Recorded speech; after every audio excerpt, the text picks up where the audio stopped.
The most news in the morning, period. Weekdays 6 Eastern.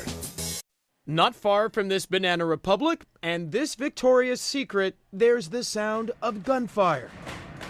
No wonder there's a war going on. The Army is waging a battle to attract new recruits, hoping the popularity of video games is part of their winning strategy. You come in to play games, and your eye starts to wonder, oh, what the Army does have to offer, and maybe it's something for me. This is the Army Experience Center in the Franklin Mills Mall in suburban Philadelphia. It opened about 4 months ago.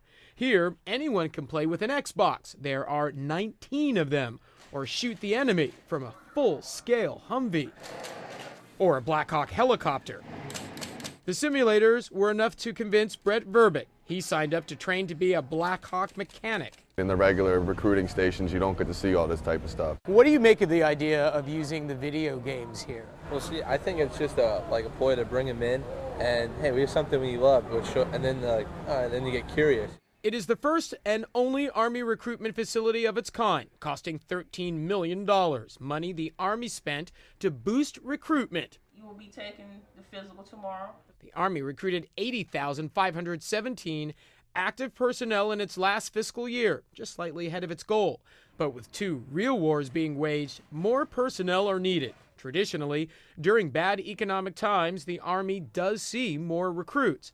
But the idea of using video games as a recruiting tool doesn't appeal to every recruit. It puts an unrealistic edge to it as well, where you're going to go into it thinking it's just a video game when it's not. You want to make it clear that when people come in, what they're experiencing here is a simulation. It's very different when you're actually going into the armed services. A lot of this stuff that we have here serves to pique someone's interest. In the Army Experience Center, you're not going to get a pushy, hard sell. I mean, we really just want people to understand the Army.